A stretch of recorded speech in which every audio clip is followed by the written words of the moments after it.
Garments কিংবা buying হাউসের চাকরির সার্কুলারে কেন উল্লেখ থাকে যে বিউএফটি ছাত্রছাত্রীদের অগ্রাধিকার? গার্মেন্টস কিংবা এই রিলেটেড চাকরিতে বিউএফটি স্টুডেন্ট না হলে চাকরিই পাওয়া যায় না। আজকের ভিডিওতে এই বিষয় নিয়ে কথা বলবো। তো আপনারা যারা বিউএফটি ছাড়া অন্য কোনো প্রতিষ্ঠানে পড়ছেন কিংবা কোনো অখ্যাত নাম অনেকেই জানে না এমন কোন ইনস্টিটিউট থেকে বা ইউনিভার্সিটি কলেজ থেকে আপনি merchandising, apparel manufacturing, knitwear manufacturing বা ফ্যাশন ডিজাইনিং এ পড়ছেন কিংবা কোনো টেক্সটাইল ইঞ্জিনিয়ারিং কলেজ থেকে পড়াশোনা করছেন, যারা সন্দিহান ভবিষ্যতে আপনারা চাকরি পাবেন কি পাবেন না, তাদের জন্য মূলত আজকের এই ভিডিওটা। তো আপনারা যদি এই বিষয়ে পুরোপুরি ক্লিয়ার ভাবে ধারণা নিতে চান তাহলে অবশ্যই ভিডিওটা শেষ পর্যন্ত দেখবেন। তো কেমন আছেন সবাই? The creator school fashion and technology স্কুলে সবাইকে স্বাগত জানাচ্ছি।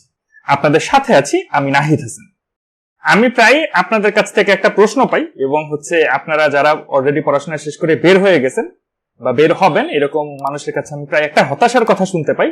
সেটা হইতেছে যে যারা বিএফটি তে পড়ার সুযোগ পান নাই বা শান্তমারিয়ামে পড়ার সুযোগ পান নাই, তাদের একটা আক্ষেপ যে গার্মেন্টস কিংবা বাইং হাউসের চাকরির সার্কুলারে নাকি সবসময় দেখা থাকে যে বিএফটি ছাত্রছাত্রীদের অগ্রাধিকার কিংবা শান্তমারিয়ামের ছাত্রছাত্রীদের অগ্রাধিকার।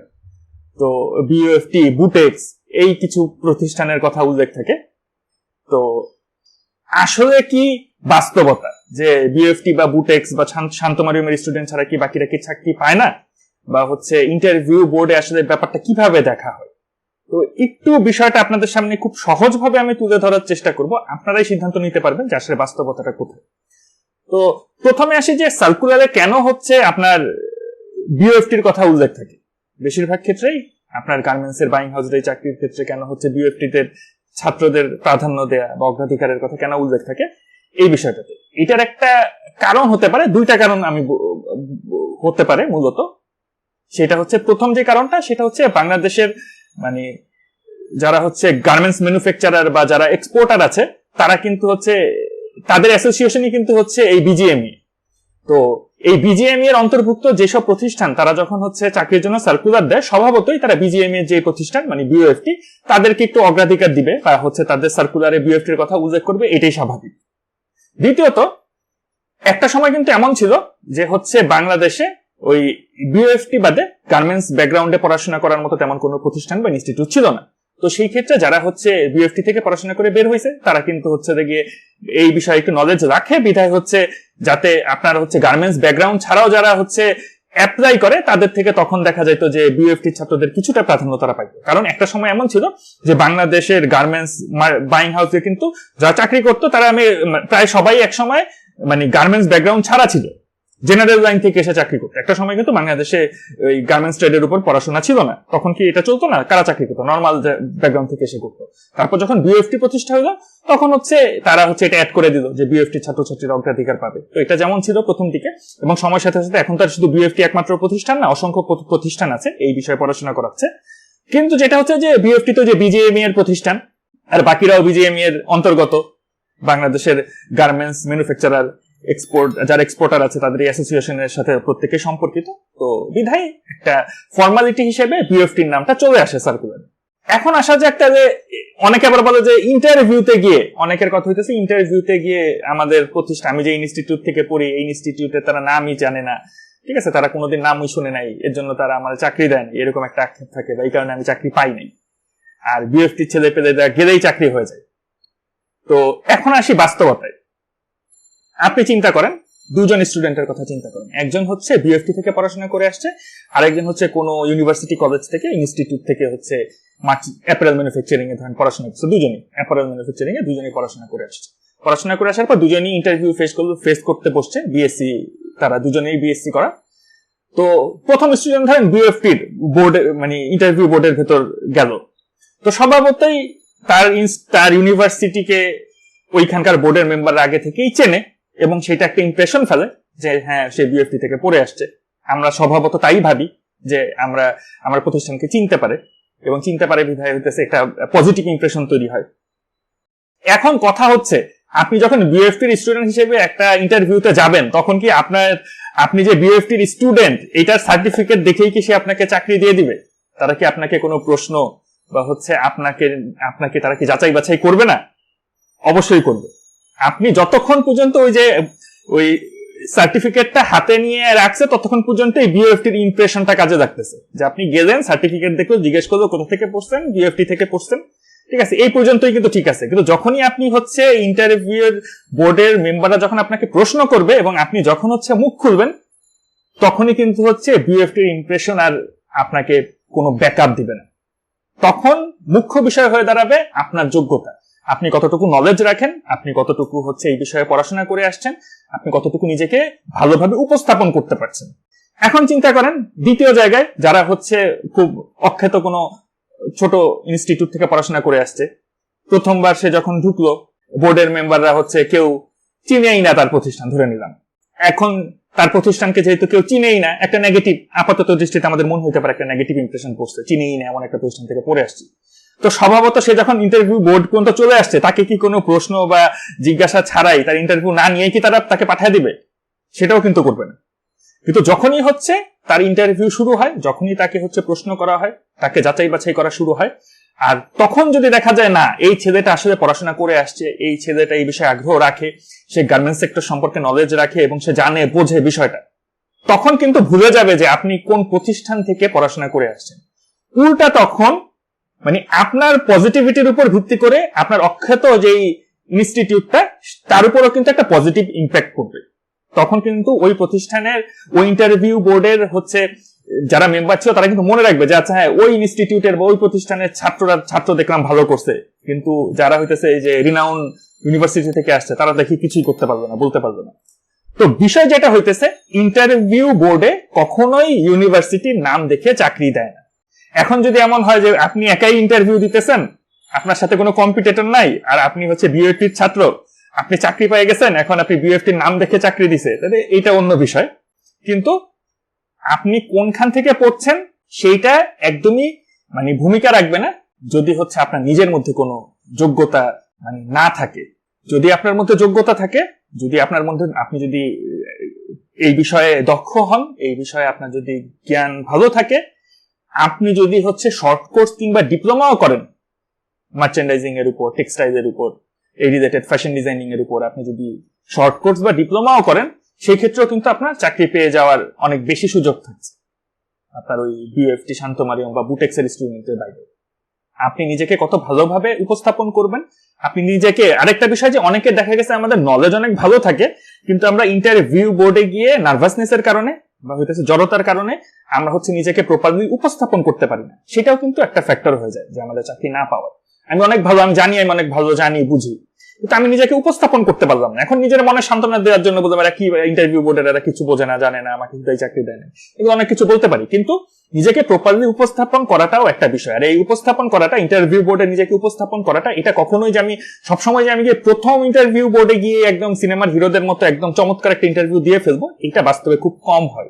ইভেন আমি নিজেও ফেস করি, মানে যে আমি নতুন কোথাও যখন কথা বলতে যাই, সেটা কোনো চাকরির ইন্টারভিউ দরকার নেই, যে কোনো জায়গায় নতুন একটা পরিবেশে গেলে কিন্তু প্রথম জায়গায় আমি দেখি যে আমি নিজেকে প্রপারলি উপস্থাপন করতে পারি না প্রায় সময় সঠিকভাবে, যেভাবে আমি চাই ওইভাবে। নতুন একটা পরিবেশে আমার জন্য, নতুন একটা সিচুয়েশন ফেস করে আমাকে সেভাবে উপস্থাপন করতে আমার জন্য প্রবলেম হয়। কিন্তু যখন একই সিচুয়েশন বারবার আমার কাছে রিপিট হতে থাকে, তখন কিন্তু আমার জন্য আর সেই প্রবলেমটা থাকে না, আমি আমাকে সুন্দরভাবে হইতেছে উপস্থাপন করতে পারি।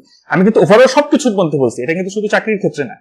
তো সেম জিনিসটা আমাদের চাকরির ক্ষেত্রেও কাজ করে। আপনি যখন প্রথমবার কোনো ইন্টারভিউ দিতে যাবেন, এটা পরিবেশ পরিস্থিতি, এই সিচুয়েশনের সাথে আমরা অভ্যস্ত থাকি না বিধায় আমরা নিজেকে ঠিকমতো উপস্থাপন করতে পারি না। কিন্তু যখন আমরা কয়েকটা ইন্টারভিউ পরপর বা হচ্ছে কয়েকটা এই ধরনের প্রেজেন্টেশন বা হচ্ছে যে আপনি কোনো পাবলিক ফাংশনে, পাবলিক কোনো প্লেসে হচ্ছে নিজেকে উপস্থাপন করা, একাধিক মানুষের সাথে কমিউনিকেট করার বিষয় যখন বেশ কয়েকবার ফেস করে ফেলবেন, তখন দেখবেন যে আপনার মধ্যে কমিউনিকেশন স্কিল ডেভেলপ হবে এবং আপনি নিজেকে বেটার ভাবে প্রেজেন্ট করতে পারবেন।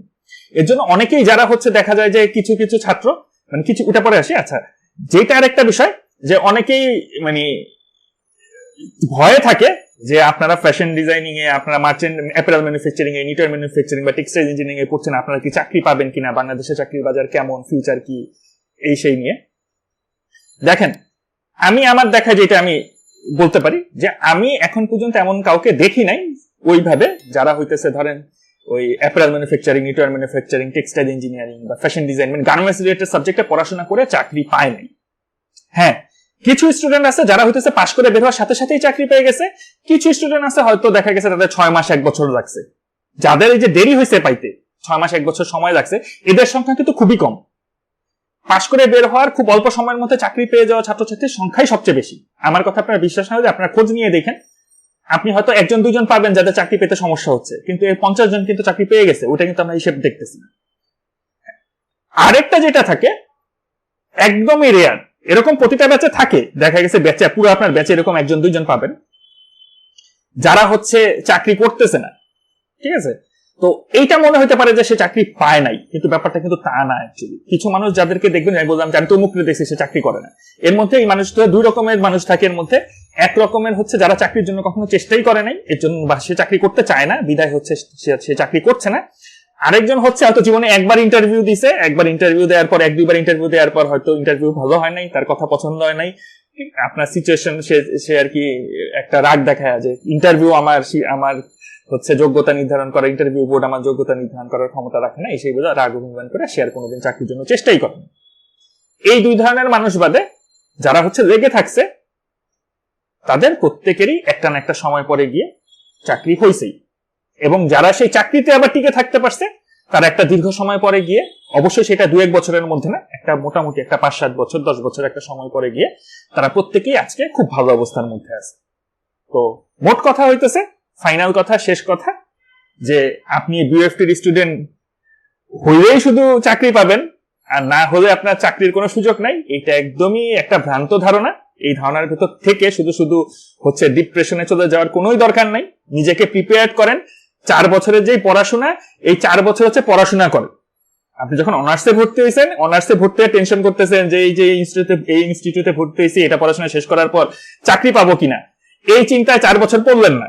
তারপর যখন 4 বছর শেষ হয়ে যায়, চাকরির জন্য যখন ইন্টারভিউ দিতে যান, তখন ইন্টারভিউ বোর্ডে গিয়ে হইতেছে দেখে কিছুই আপনি ফেস করে কিছুই ঠিকঠাক মতো বলে উঠতে পারেন না। কারণ হচ্ছে 4 বছর তো আপনি চাকরি পাবেন কিনা এই টেনশনে পার করছেন। আর এই টেনশনে পার করার কারণে যখন চাকরি জন্য আপনি অ্যাপ্লাই করতে যাচ্ছেন, আপনার যোগ্যতা আপনি অর্জন করতে পারেন না, বিদায় হচ্ছে আপনি চাকরিও পাচ্ছেন। তো এর জন্য যারা পড়াশোনা করছেন এখন, যারা হচ্ছে আপনার অনার্সে আছেন বা হচ্ছে ভর্তি হবেন চিন্তা করছেন বা হচ্ছে শেষ পর্যায়ে আছেন, আমি বলবো যে আপনারা নিজে থেকে ইউনিভার্সিটির উপর, ইনস্টিটিউটের উপর নির্ভর না থেকে নিজে থেকে স্কিল ডেভেলপ করার চেষ্টা করেন, নিজে থেকে জানার বোঝার চেষ্টা করেন, নিজেদের পরিচিতর মধ্যে কাছের দূরের যারা হচ্ছে গার্মেন্টস সেক্টরে কাজ করছে তাদের সাথে হচ্ছে যোগাযোগ করা, তাদের সাথে কথা বলা, তাদের কাছ থেকে অভিজ্ঞতা নেয়ার, নিজেদের চেনা পরিচিতর মধ্যে গার্মেন্টস বাইং হাউস থাকলে সেগুলো ঘুরে দেখার, আপনার হচ্ছে বিভিন্ন ধরনের স্পিনিং মিল, টেক্সটাইল মিল থাকলে আশপাশে আপনাদের সেগুলো একটু ঘুরে ঘুরে দেখার, একটু সামনে থেকে দেখার চেষ্টা করা।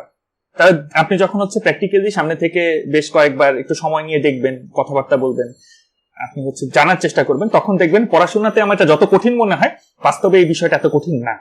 আমরা যে জিনিস 4 বছরেও শিখে উঠতে পারিনি, সেটা আপনি 1 মাসের মধ্যে আপনি পুরো জিনিস আপনি যখন কাজ করতে যাবেন তখন আয়ত্ত করে ফেলবেন। তো ভয়ের কিছু নাই। তবে প্রতিষ্ঠান যারা আপনাকে চাকরি দিবে, তারা আপনাকে যেহেতু চাকরি দিচ্ছে, এখন কম্পিটিশন মার্কেট, তারা চাবে না যে আপনাকে কোথাও আপনার পেছনে 1 মাস 3 মাস 6 মাস সময় ব্যয় করে তারা হইতেছে দেখে আপনাকে কাজ শিখায়। তারা আপনার সাথে যদি এমন কোনো মানুষ কম্পিটিশন হিসেবে আপনার সাথে কম্পিটিশন করে, যে হচ্ছে অলরেডি কাজ জানে বা বোঝে, স্বভাবতই প্রতিষ্ঠান চাবে তাকে হচ্ছে চাকরিতে রাখার। এখন ওই যে আপনারা বলবেন যে আমি ইন্টারভিউ পাস করার পরপরই আমার এক্সপিরিয়েন্স কোত্থেকে আসবে। পাস করে বের হওয়ার পরপরই আপনার এক্সপিরিয়েন্স আসার 5-7 বছরের এক্সপিরিয়েন্সের দরকার নাই। গার্মেন্টসের যা কাজ আছে এটা শেখার জন্য মাসখানেকের বেশি সময় লাগে না। আপনি যদি নিজে থেকে স্টুডেন্ট থাকা অবস্থাতেই কথাবার্তা, খোঁজ খবর, যারা এই ধরনের কাজ করে তাদের সাথে সময় ব্যয় করা, প্রতিষ্ঠানে ঘুরে ফিরে দেখার চেষ্টা করেন, তাইলে আপনি হচ্ছে ওই ইন্টারভিউ বোর্ডে এক্সপিরিয়েন্স মানুষের মতোই নিজেকে উপস্থাপন করতে পারবেন। তো তখন আর ওই যে আপনার ওই যে আমি জানি না বুঝি না এই ব্যাপারটা তখন আর কাজ করবে না, এবং প্রতিষ্ঠানও খুশি থাকবে যে আমি এমন একজন মানুষকে চাকরিতে নিয়োগ দিতে পারছি যার পেছনে আমার বেশি এফোর্ট দিতে হবে। কারণ এই সাবজেক্টগুলো হচ্ছে আপনার প্রফেশনাল সাবজেক্ট, আপনাকে প্র্যাকটিক্যালি শিখেই আপনি হচ্ছে যে নিজের দক্ষতা আপনাকে উপস্থাপন করতে হবে। তো এখন থেকে যারা পড়াশোনা করছেন, পড়াশোনায় মনোযোগ দেন, যখন চাকরির সময় আসবে তখন চাকরি নিয়ে টেনশন করবেন। তো এছাড়াও আপনাদের যদি আর কোনো প্রশ্ন থাকে আমাকে অবশ্যই কমেন্টের মাধ্যমে জানাবেন। ভিডিও ভালো লাগলে বা হচ্ছে আপনাদের বন্ধু বান্ধব, ভাই বোন যারা হচ্ছে এই বিষয়ে টেনশন করছে তাদের সাথে এই ভিডিও শেয়ার করতে পারেন। আর আপনি যদি প্রথমবারের মতো আজকে আমাদের ইউটিউব চ্যানেলের ভিডিও দেখে থাকেন, তাহলে দ্রুত আমাদের ইউটিউব চ্যানেল সাবস্ক্রাইব করে ফেলুন। আর আমাদের ইউটিউব চ্যানেলের ভেতরে অন্যান্য প্রিভিয়াস যে ভিডিওগুলো আছে সেগুলোও দেখে নিতে পারেন। আপনার অবশ্যই পড়াশোনায় কাজে দিবে, আপনার চলার পথে কাজে লাগবে। তো আজকের মতো এই পর্যন্তই, দেখা হবে আগামী ভিডিওতে। সে পর্যন্ত সবাই ভালো থাকবেন, সুস্থ থাকবেন এবং the creator school fashion and technology স্কুলের সাথেই থাকবেন। সবাইকে ধন্যবাদ।